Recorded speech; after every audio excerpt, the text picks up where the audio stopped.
All right, here we go. Today we're talking to Robert Forman, author of the book Enlightenment Ain't What It's Cracked Up to Be, and several other actually scholarly books on spirituality, mysticism, world religions, and a host of other topics. So thanks a lot for coming on. Very good to have you here. My sincere pleasure.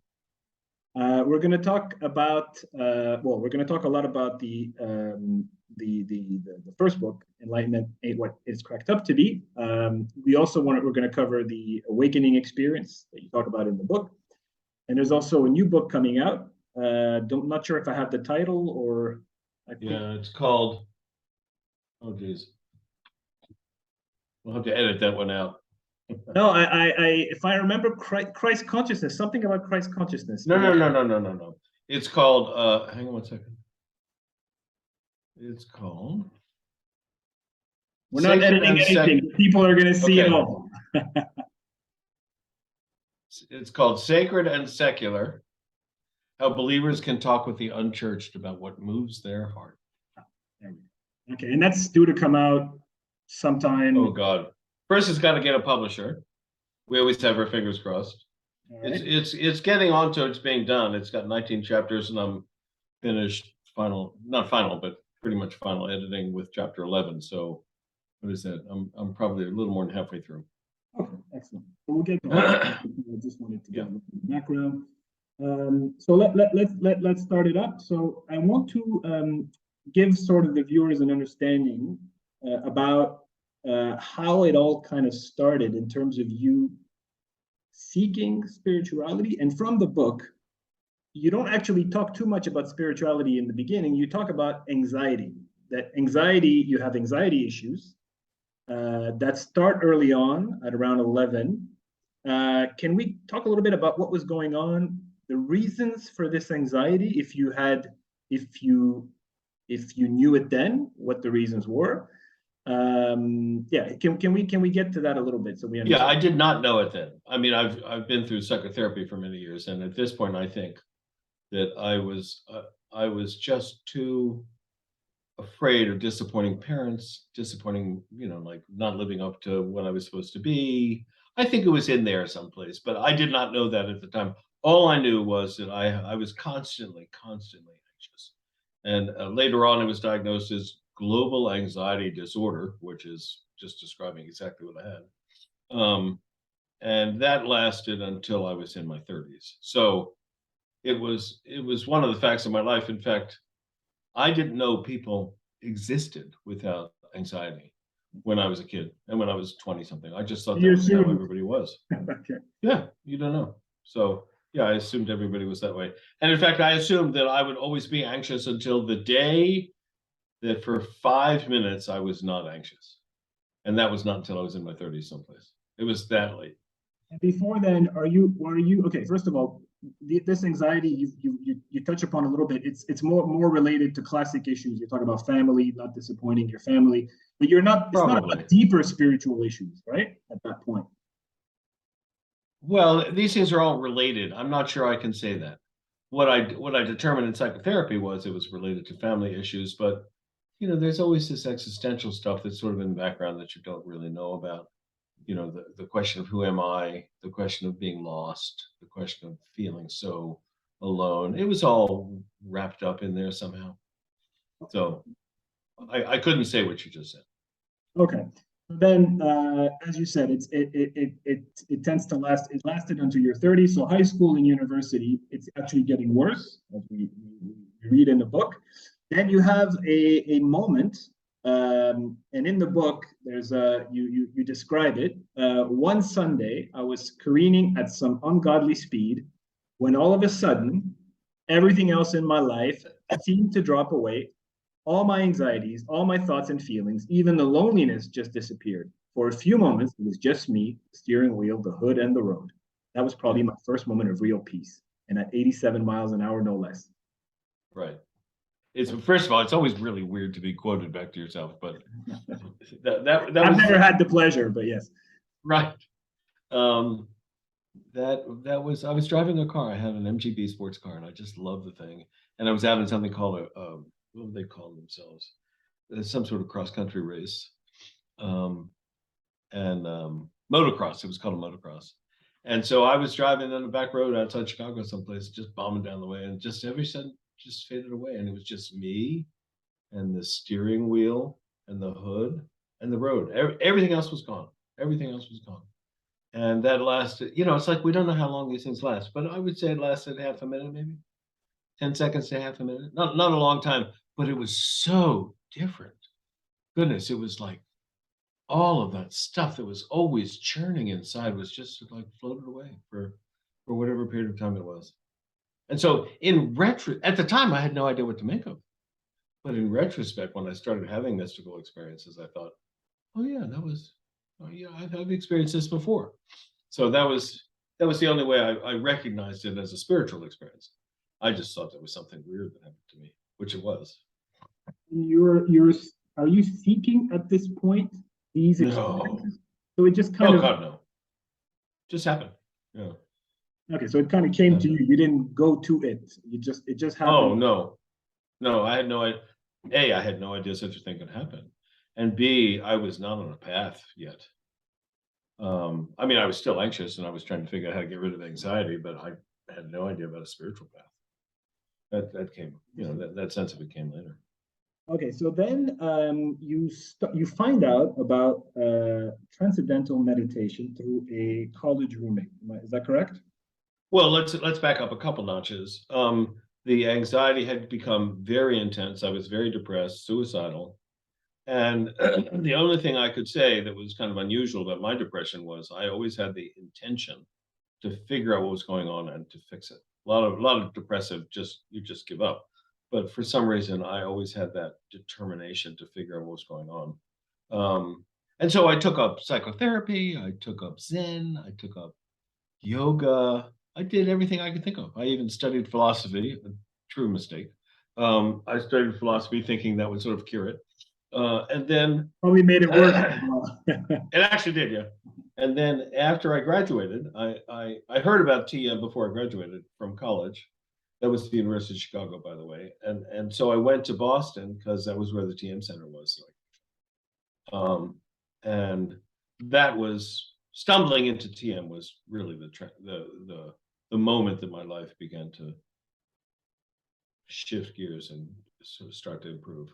The very first meditation I had, TM, unlike Zen, unlike yoga, unlike anything else, the very first meditation I had was very powerful. I had this sort of vision and something really significant happened that first meditation, which was the reason that I kept going. Absolutely the reason.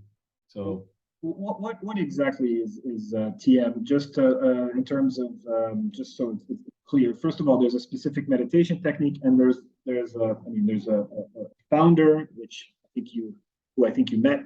Can we just give a little bit more context? Sure. TM was founded by Maharishi Mahesh Yogi, who comes out of India. He comes out about 1969, I think, around there. And TM uses a mantra, which is a sound that you do not understand. It's a sound in Sanskrit, actually, but it's in a foreign language to all of us. And so the sound you don't have associations with these sounds. It's just a sound. And so you use it. The key of TM, though, is that you don't cling to it. You don't hold it on real tight. Rather, the TM is designed to help you let go of the mantra, let go of whatever thoughts are in your mind, and sort of allow your mind to go where it needs to go. And so what our minds like to do is we like to kind of get quiet. That's really kind of what the mind wants to do. And so picking up TM was like falling off a log. It was so effortless. It was so terrific. And I continue to meditate to this day. It's been 50 some years. And,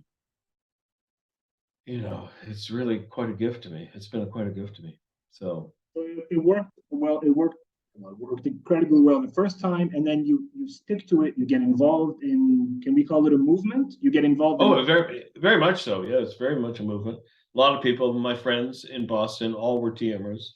So, to pick up TM was both to pick up the meditation, but also to begin to build a social for myself, around myself. And so I had friends. One of those friends actually moved to my town. He's about a block away. So that's been a real treat. And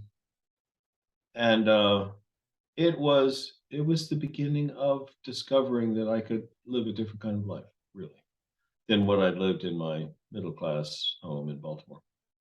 And so you go on to meet, I think, Maharishi, right? At some point. Yes. Okay, so yeah, we would go off on these. We would go off on these so-called courses. They were basically long retreats. The first was for a month. I did a couple of those, and then I went on a 9-month retreat. And the 9-month retreat was ostensibly to teach us how to be teachers of meditation, and that in fact happened. But really, what it was hours and hours of transcendental meditation and yoga in between the meditations. And it's a privilege. It's an absolute privilege to be able to sit and allow your mind to discover what it's about and to sit in that kind of quiet space. And it was there that the breakthroughs began to happen for me after a couple months. So when you start this, first of all, is it pleasurable? Is this meditation pleasurable, or is it? Yeah, very much so. No, it's very pleasurable. In fact, I think that I sit to meditate because I like it. And I think that's true for pretty much everybody. It is a very easy, pleasant technique to do. And that's to some extent why you keep doing it in the beginning. Down the road, it starts to be, you start to notice changes that are happening. But in the beginning, it's just a joy. It's a pleasure. Yeah. Okay, so you're there. You're in Spain. You're on this 9-month long retreat, correct? Mm-hmm. Mm-hmm. And that's where you start getting deeper experiences. And yeah, something starts to happen to me, and it was very unusual. I've talked to a lot of people that were on that course, and I've never had anybody tell me quite, that anything happened quite like mine. The first thing that happened was that I would say something happened to my skin, my epidermis, so that in the beginning, it was like my skin was all very, very faint pins and needles. I had not been aware of them until they began to disappear. Above this line, it was like my skin was dead silent, just no static kind of sensation. And below the line was that static. And then that line kind of moved down and moved down and moved down. And eventually it moved down my arms. It was all stunningly systematic. It was like there was a line above which was silence and below was this sort of static on your skin. And it moved down and moved down and moved down. And I could feel it. I could point to where it was, it was here now. Now it's here. And so it was, and I had no idea what to make of it. I'd never heard of anything. And that was the first thing that happened. And that took probably 2-3 weeks for that to go through. Probably. And it wasn't something I was controlling. I had no idea what was going on. I could not make it happen. And then after that, should I go on? Please. Yeah. So after that, probably a week after that, there was a tube over here on the back of my head. And the tube, again, I was not aware there was any sensation in this area in the back of my head. But the tube goes, blue, blue, blue. It was almost, I could almost hear it. It was a very physical sensation. And it went blue, blue, like that. And then the tube became silent. Now the tube was more who I was. The skin was interesting. But it almost was on the outside of me. The tube was somehow connected with me. And then a few days later, another tube immediately to the right went blue. And so now that tube, the first tube, kind of merged into the second or vice versa. And I had this odd experience of being able to put myself inside the tube as if I was looking out from the tube. And then I could go like this with my attention. And then I was on the outside. And I was looking and I knew that the tube was over here on the left. And then I put myself over here. And I had no sense of where the tube was, but rather a sense of sort of wide openness, a sense of silent effortlessness. And that was with me. Now I had 2 tubes, and that was the case for 2-3 days. And then another tube would go bloop, bloop, like that. And there was a whole bunch of tubes. I have no idea, maybe 20 of them that worked their way across the back of my head. And nothing really changed in terms of who I was, unless I went oh, now I'm inside those tubes. But they were like one long sense of silence. And then finally, the last one over on this side goes, bloop, and a lot of things changed. Things really changed. The sense of who I was. The most noticeable thing that changed was that in the before that time, I had just what Buddhism calls the monkey mind, and that was, just lots of background thoughts. I'm working on a paper, I'm thinking about X, Y, or Z, but I'm also like remembering, don't forget the milk, and a little tune goes through my head, and what was going on with that person, and all those sort of subsidiary or extraneous thoughts were always there. And then after that last tube went on, they just went, whoosh, and I've never had them since. None of that. So when I What's think in about your something head? now, What are you thinking about then? When you say these thoughts are gone, is it that the sort of the useless thoughts are gone, or the petty thoughts are gone? What do we mean by that? You still use your well, brain to focus. yeah, I don't know about useless or petty. I mean, that's a judgment about them, but I can say that what I where I had been um, was sort of in what I was working on and sort of thinking about these other things. That's the experience. And then afterwards, when I think about something, that's all I got. I just think about something. In other words, I'm working on a paper right now. Here's a paper I'm working. So I'm working on a paper right now. And when I'm doing this work, when I'm sitting and looking at it, editing it, I that's all I do. I'm just my concentration is virtually 100%. And in the past, my concentration would have been I'd be thinking about it, and then I'd be off on a thought, and then I'd be thinking about it and off on a thought. And so I was sort of in it, most of the time, but a lot of the time I wasn't. Now, and ever since that day, that was 1972. So this has been with me for a long time. Now when I do my work, I just do my work. And it's so whatever I'm thinking about, that's what I'm thinking about. That stillness that you mentioned, or that silence, that had the quality of that hasn't changed since 1972. The quality of it in itself hasn't changed since 1972, but it has changed in the sense of how much of my brain, how much of my life, how much of my perception does it infuse. So is that grammatical? How much of my perception is it infused in now? That's what's changed. So let me tell you how that I experienced that.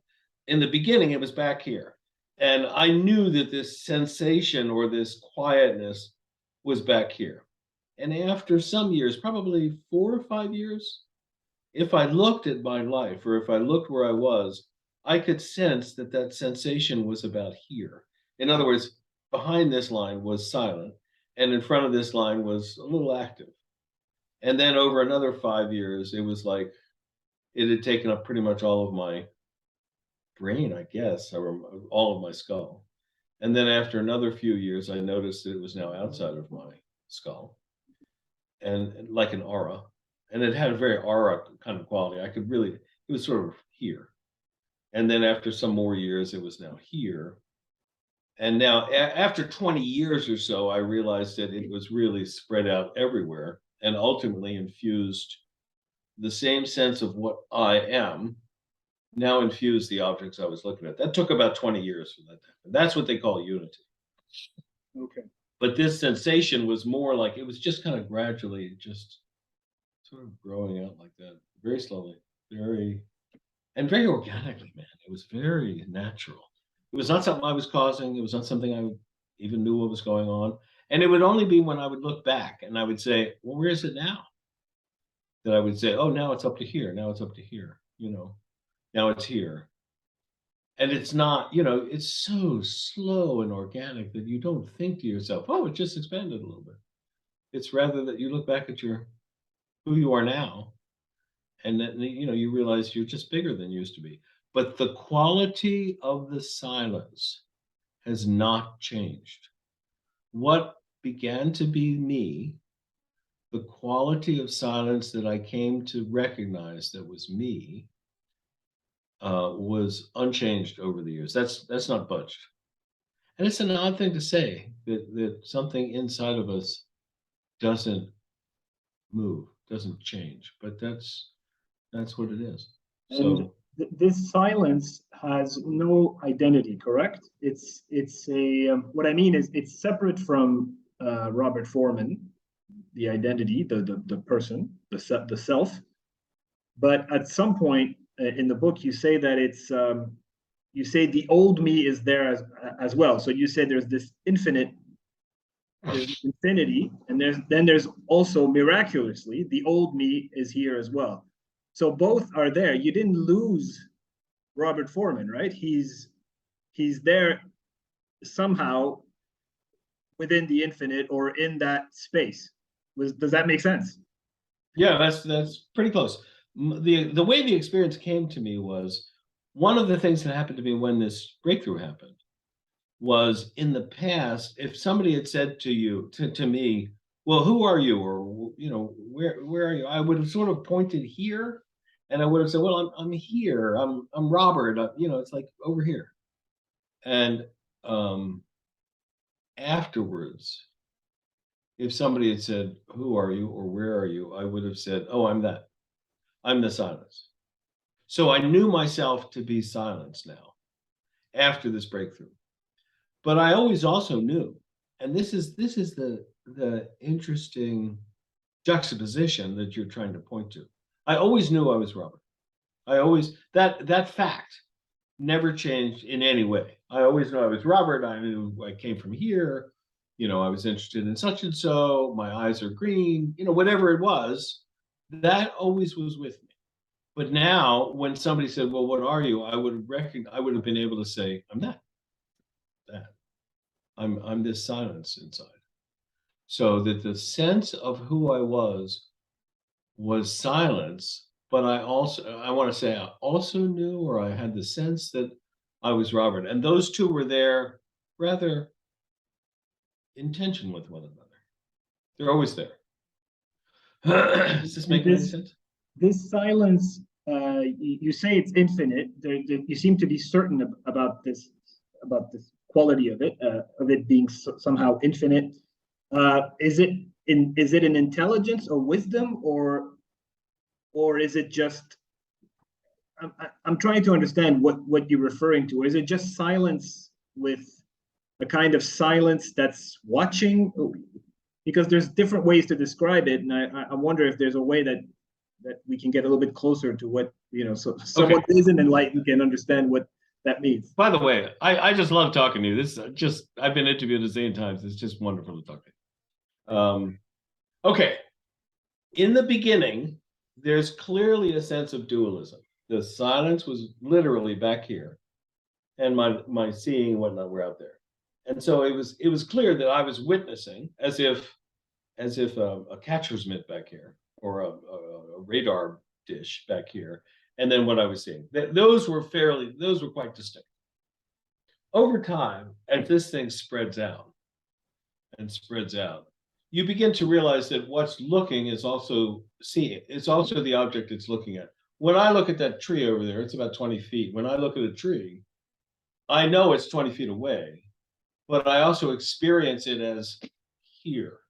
It's inside of me. That's a different kind of thing. And yet I also know that it's 20 feet away and I'm looking at it. So that part of me is the Robert Forman that you're trying to point to. Yeah. But the fact that it's here is the infinite part that you're pointing to. I also want to just tweak this word infinite. I can't see infinity. I have no idea. It's like I can look at a star, but it's like that's well beyond my pay grade. All I know is that I cannot sense a limit to this sense of the openness. So for me, that's as close as I can get to infinity. I can guess that it's everywhere, but that's just a thought. It's not my experience. I can't say, I can only say that I experience the infinite anywhere I can see. And if I look up at a star, or right now I'm looking up at a cloud, if I look up at a cloud, I can sense that the cloud is none other than me. But I have no idea how far this goes. It's just any doubt in your mind when you say the tree's inside me. You're certain about that. It's oh yeah. It's as obvious to me as it is that tree is 20 feet away. I mean, we could do philosophical stuff, like G.E. Moore used to say, well, how do I know? How do I know that's my hand? in that philosophical way, you can always doubt it, but that's not what we actually do. I look at that tree and I say, yeah, there's a tree over there, and I also look at that tree and I say, yeah, it's right here. And it's not a And concept. there's no distance. It's so interesting. There's no distance over here. And when I first started seeing this, I really had to come to terms with it. It was so weird. Like, wait a minute, that's here. You know, I've been to ballets, for example. The first time I really noticed this was I was watching a ballet, and these people were dancing quite beautifully up on the stage, and I was literally feeling them go tinkle, tinkle, tinkle, tinkle. Like here. It was so clear that they were dancing in my chest, and that's the way it feels. Yeah. And when you meet people, is there the same sense of unity? Is the person you're talking to, do you feel that that person is part of you or shares? I mean, do you feel, do you know what I mean? Like you talk about a tree or people dancing, but what about another being? Do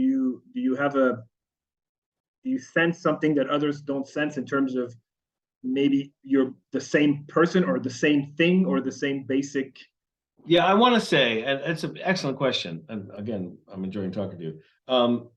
I experience other things as none other than me. I can notice that, but I have to notice it. Other than that, it just becomes part of the background. It's like when you see me, for example, you're not thinking, "Oh, this is Robert. This is, he's through Zoom." You don't think about all that. What is the connection here? When I talk to you, when I talk to my friend that might be sitting over there, I don't think about this stuff and think about the fact that he's close to me. But if I ever bring my attention, like, what is my relationship with that guy? I would say he's me or she's me, and that's Really? that's the way I experience it. But I have to notice that. I have to pay attention to it. Otherwise, it's just part of the background. The same as I don't think this pen is, 12 inches away. I just think it's a pen I'm going to write with. So in that sense, you don't notice this, but you notice it if you pay attention. If I pay attention to it, I notice it. But what the really useful thing is the part of this that didn't happen, and it sort of has happened over the years, but I couldn't imagine, I didn't know what somebody was feeling or thinking. That's what you want. You want to really be able to Yeah. empathize. Now, I've been a hospital chaplain for 10 years, and I've been doing spiritual work for a long time and psychotherapy, and little by little, I've learned how to empathize and learn what it is that the other guy might be feeling. But that didn't come with this breakthrough. That came with life experience and 50 years. And this breakthrough, this enlightenment or this awakening, whatever we want to call it, I mean, so people that are interested in this field or in spirituality are interested in enlightenment because some feel that it might be the end to their suffering, right? Do you feel like it helped to alleviate your suffering or even end it all? When I say suffering, I'm probably referring more to anxiety, but it could be other things, other psychological problems, for lack of a better term. Uh, the answer to the question, unfortunately, is yes, but it takes a while. Right. And that is, it's like I can describe how it was for me when this happened in 1972. I was still very anxious. I was like, that was my life, and I recognized I was always anxious. And it wasn't until about 1978, 1980, so 6, 8 years. Well, I was walking across 114th Street when I first noticed I was not anxious. That was probably 1979, 1980. So that's 8 years later. 8 years later, and I'd started psychotherapy by that time. And so I was really working at what's going on with this anxiety. But all the time I had this wide open consciousness. I still was struggling with unhappiness. I was still struggling with anxiety. I was still struggling with, oh geez, I would give a paper to a professor and just fall apart. I was still struggling a lot. Over time, however, little by little, now it's been 50 years, but over time, that stuff has kind of quietly melted away.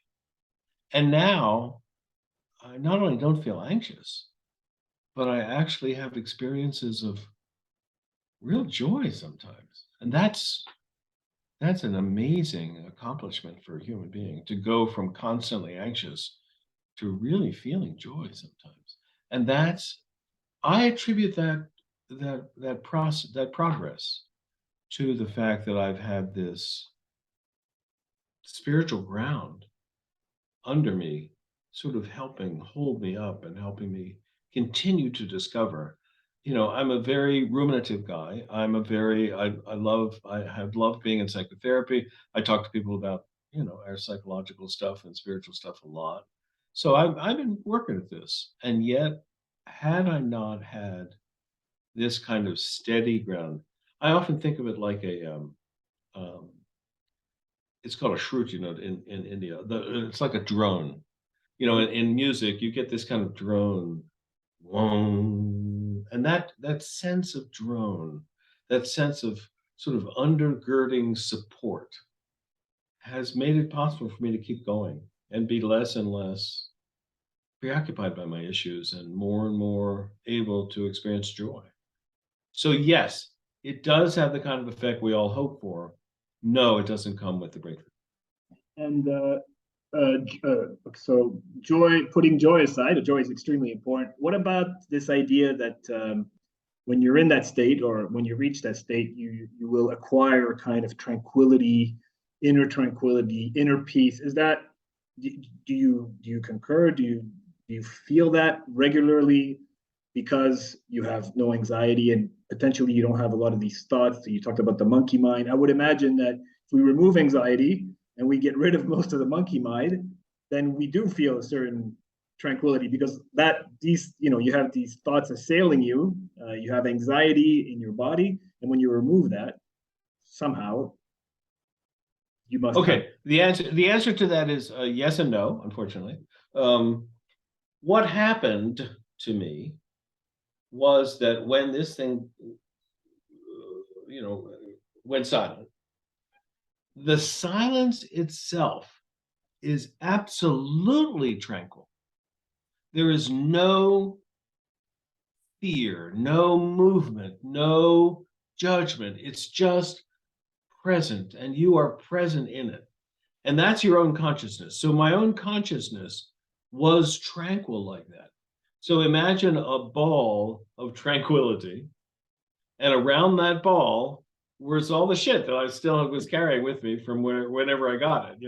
So in the middle of the whole thing was, and on the outside of the whole thing was, like all that stuff. So, so the tranquility was instant. Now, what's happened over the years is that ball of silence, that ball of tranquility, has slowly expanded physically, so that it began to take up more and more of my brain, as it were, and then it goes past your skull, and it keeps going, and it keeps going, and it keeps going, and ultimately, that ball of tranquility becomes more and more dominant, so that it becomes more and more of your life. So at this point, well, I'll give you an example. This was a very noticeable moment. I was visiting a friend down in Atlanta. I was doing a little speaking down there, and some car hit me, T-boned me, Right. and I wasn't hurt, but the car was pretty well shot. And my friend then comes. He probably shows up about 10, 15 minutes later, because I called him, and he said to me, "My God, you're not shouting. You're not upset. I was just doing what I needed to do." It didn't occur to me that that was unusual, but it was when he said to me, "Anybody I know would have been all freaked out," and it's like, freak out didn't occur to me. So it's in that sense that you start to carry this, and it starts to dominate your life, and you stop being upset. So before this transformation, I was yelling at my windshield a lot when I was in a car. I was always upset. I was often upset. And then afterward, it was like, oh, that guy just pulled in front of me. Shit. What would happen then? Let's imagine you're in a plane and I don't know, there's some turbulence, and at some point the plane's going down. is it a superpower where you're like, well, I can stay and watch it happen and, somehow maintain a sense of inner peace and tranquility? Or are there limits to this where you're like, no, just like everyone else, I'm freaking out? I would probably, I've never been in a plane crash, so let's hope I don't find out. I think what would happen would be I would have that ball of tranquility in the middle and I would freak out. Yeah. I think that's what would happen. Yeah, I'd scream. Because I think Sure. the fear, overcoming the fear of death, or I don't know how else to put it, is one of the things, human beings, I mean, that's one of the things that we fear. I mean, it's probably the main thing.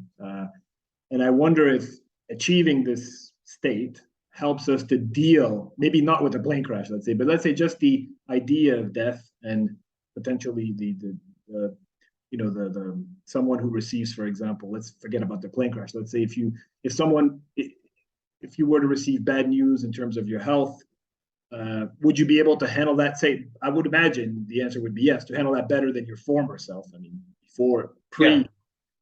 I think so. I want to distinguish between two things.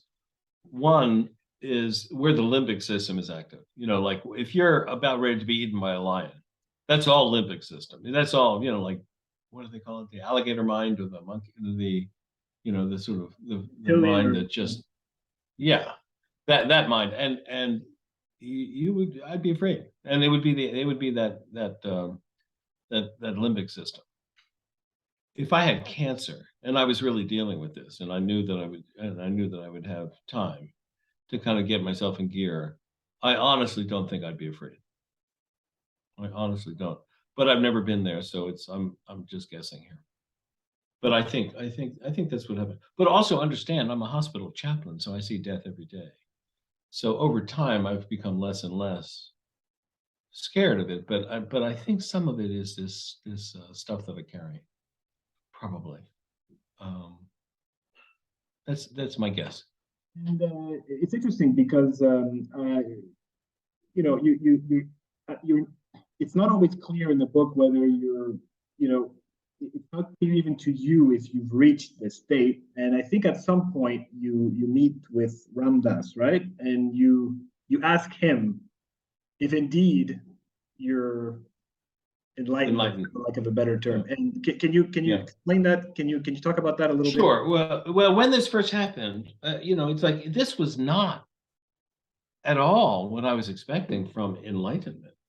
I was still anxious. I was still thinking. I was still, scared a lot. And in 1972, it was like, what? This isn't it. This can't be it.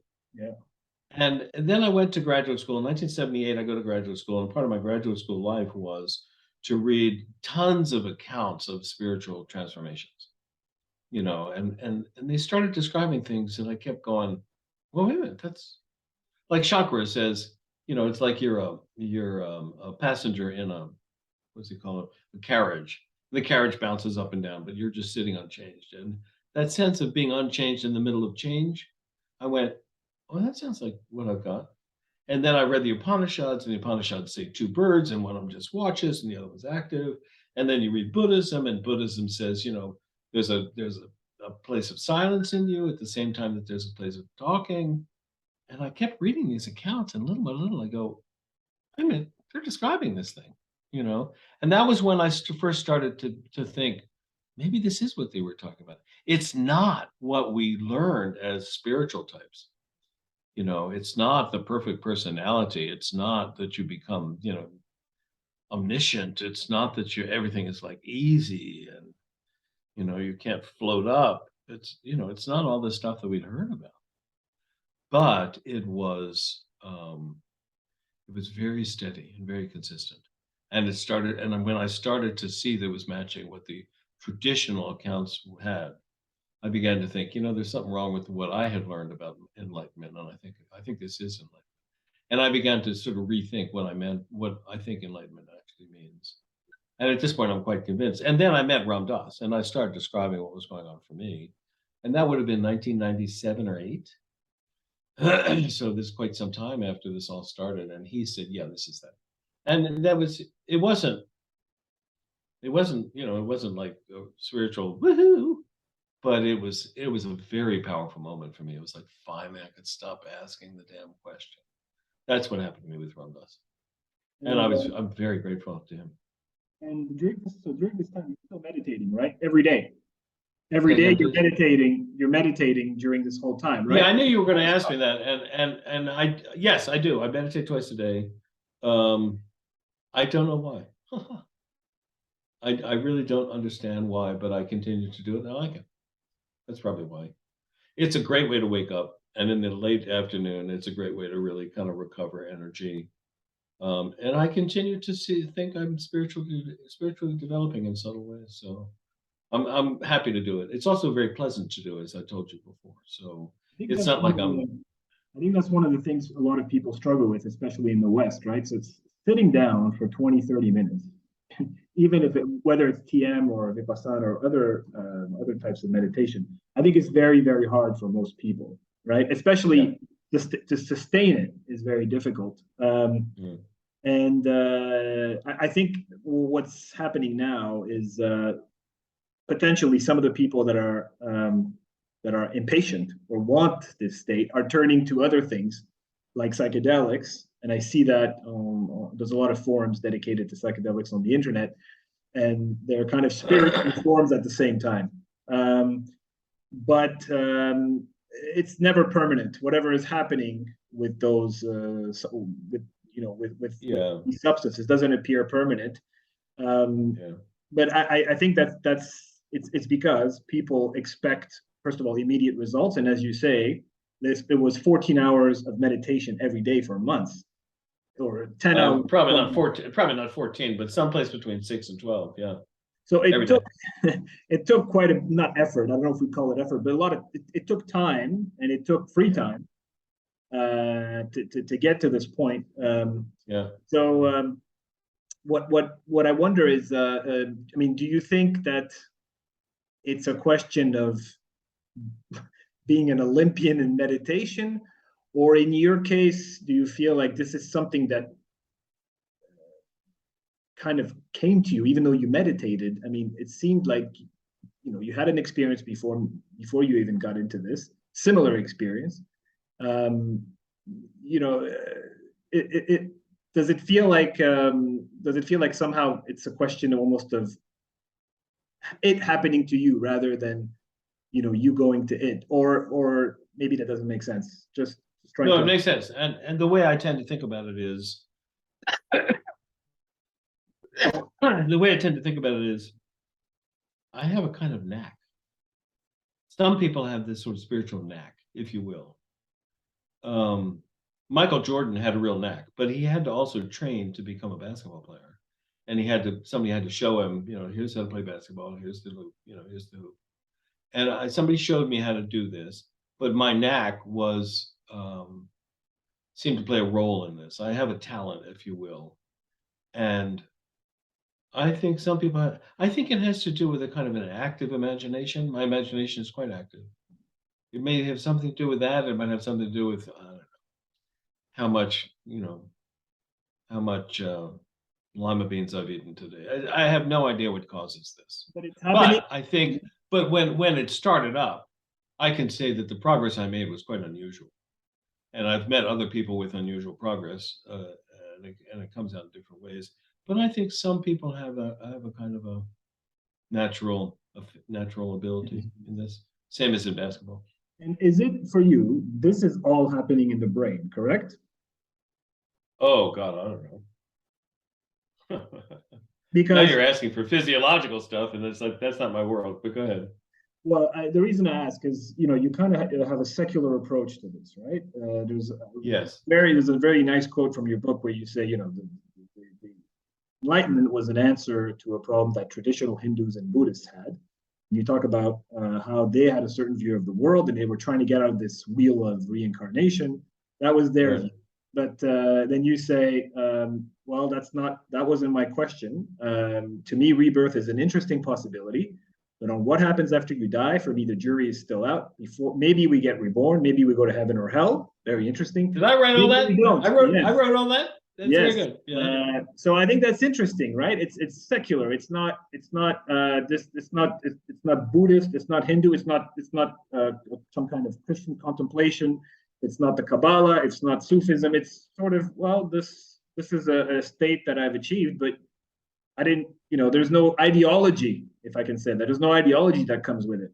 Does that make sense? Any ideology that I have developed and am developing, and I think about this stuff all the time, grows directly out of the experience. I ask myself questions like, why on earth did this happen?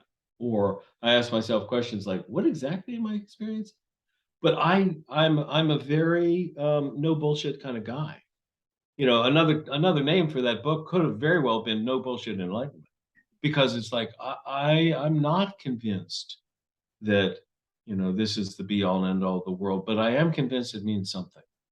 I'm not convinced that enlightenment solves the problem of samsara, but I do think it helps. And I think it helps in significant ways.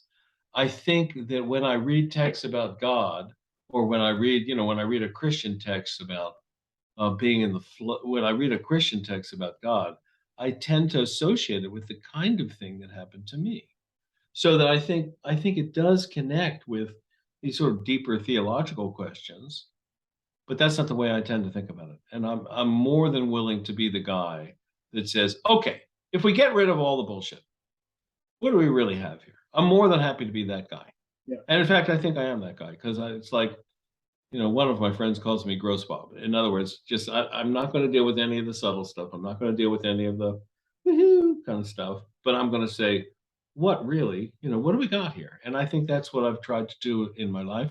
And certainly in that book, I was trying to say, no, really, what do we got? And it's a bit stripped down. Would that make sense? Kind of stripped down, with all the cultural baggage taken out in a way. Would that be fair to call it that in a way? Maybe, Because maybe. can you be an atheist, for example, after the experience? Can you be Yeah, an atheist? Okay, so absolutely. Okay. Yeah. Stripped down is funny though, because I want to say that I think it does have meaning. I think it does have significance. I'm trying to figure out what it is. So I'm not willing to say it's stripped down to nothing, but I am willing to say I've gotten rid of, all the neon lights, highfalutin stuff. I'm not willing to say, well, this is Shiva consciousness. This Right. is Christ consciousness. That's way too jargon laden for me. But I am willing to say there's something here. I experience it in the book that you're responding to. I call it the vastness. And I think that's probably about as accurate as I can get. It's vast, and there's something in it that I don't know what it is, but I know it's beyond what I can. It's not limited. So my sense of it is it's quite vast, and so I call it the vastness. So yeah, a friend of mine once said that what he sees me doing is giving a critique of the spiritual traditions from within the American take, or the Western take on this stuff. And I think that's fair. That was a good insight. That Yeah, is kind of what initially I looked at it as I don't know if you follow mixed martial arts at all, but basically it's a very American thing to do, by the way. Basically, before the 1990s, martial arts was viewed almost as kind of magic, right? You could do all kinds of crazy things, kung fu, karate. Almost, there was a lot of cultural stuff yeah. around that. And then, of course, the Americans set up this Ultimate Fighting Championship and said, well, let's see who's really the best, right? And of course, the guys who ended up winning were not the kung fu karate experts. They were more the guys who used all these different. They used whatever worked, and the guys who did that always won. So and there was never a monk that showed up from some Shaolin temple and destroyed everybody. Maybe because they don't care about the UFC, but still, you could clearly see what worked. So I thought that's a great analogy, man. I love it. Yeah, it's kind of interesting. So we're talking about this issue of being an atheist, even if you're enlightened, for example. And I was wondering, now your new book is actually, well, it's actually not. It goes more into mysticism and potentially more into religious mysticism, right? Is it more about that than, because it's a bit of a contrast with the the way this book happened, it's called Sacred and Secular. The way the book happened was somebody took me to a church, and for reasons I did not fathom and still am not quite sure of, I started to weep in that church, like just like bawl in that church. Now, remember, all of my enlightenment stuff is not emotional. It's this sense of silence. It's a sense of quiescence. It's a sense of stability. So it didn't make me cry. I never, I love Maharishi to pieces, and I love, my wife and all. But it's not that sort of deep emotional stuff. Oh, so I go to this church, and all of a sudden I'm weeping. So I go the following week, and I'm weeping again. I go the following week, and I cry again. And yet I do not believe a word of it. I don't believe in Jesus as a personal savior. I don't believe he was born of a virgin. So the question for me has become, what on earth goes on for somebody like me? And then I found a lot of other people like me who go to church, don't believe in Jesus as a personal savior, don't believe in God in the traditional way, and yet they find it emotionally very satisfying. So I've been trying to answer the question of, what do people like me who discover Christianity as adults, who don't believe in the traditional language and yet find it moving? How do they talk about it? How do they think? What goes on for that gang? And so I've interviewed probably 50 people, and in my chaplaincy work, I've probably met several hundred others that are similar.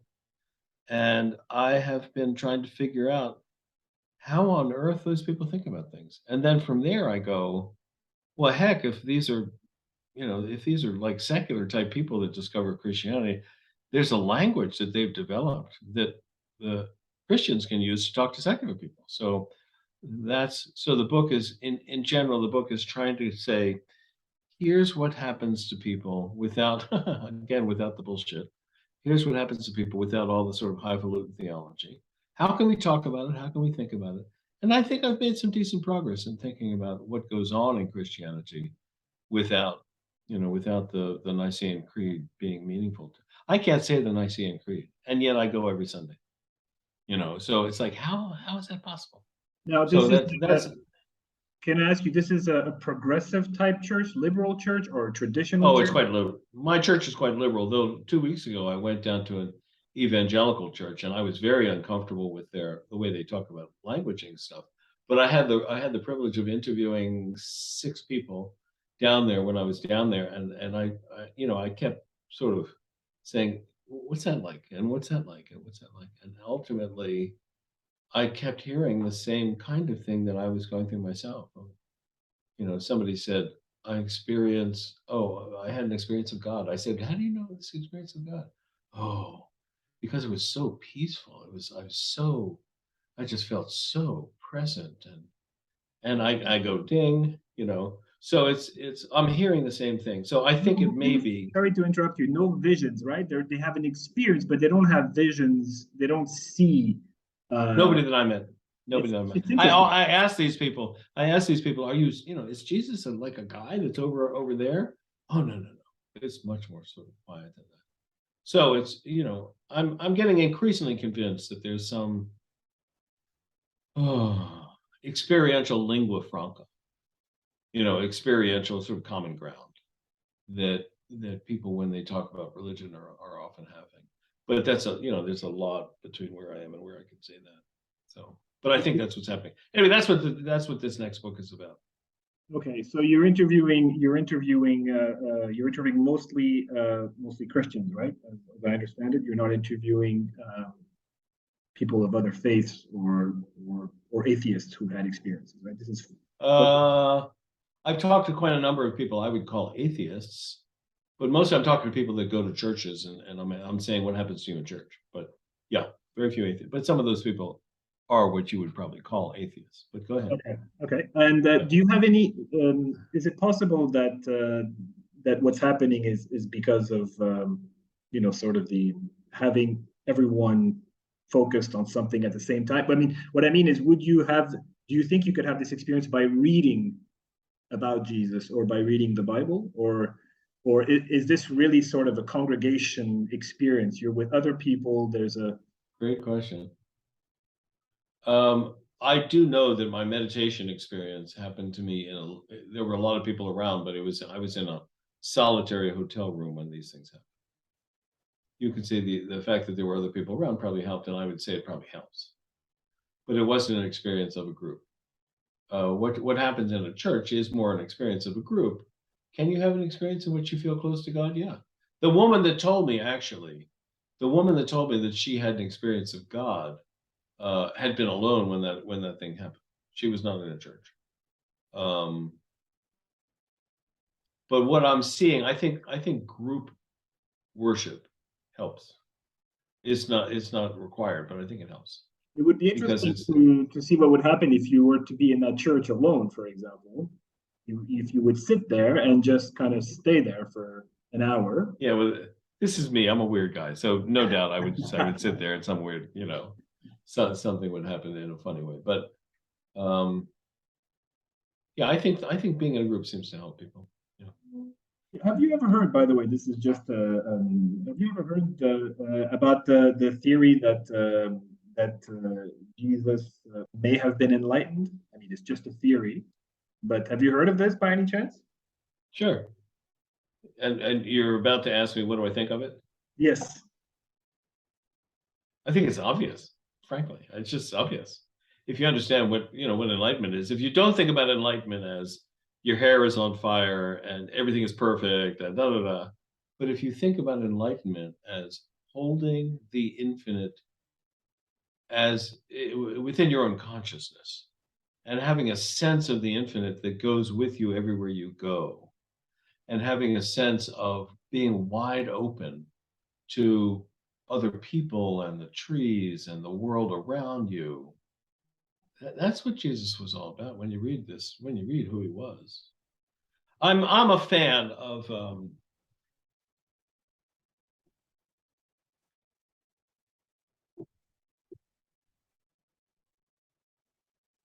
when I read the Bible, I read this book. It's called the Five Gospels. And it's the product of what was called the Jesus Seminar. And they brought together a bunch of scholars and they said, what did Jesus actually say? And what probably didn't he say? And so you read through this, and here's for example, where am I? I'm in Matthew 7. I'm in Matthew 7, verse 1, and it's in purple or red. Those are probably the words of Jesus. Okay. If you read the words of Jesus, not the words of all these other people that, are claiming to be the words of Jesus, but if you say, what did Jesus likely say? It's then if you read that stuff, you go, oh, jeez, this guy is it's so obvious that he's carrying the infinite, which he calls Abba, the Father. And that's it's beautiful. It's a beautiful way to talk about it.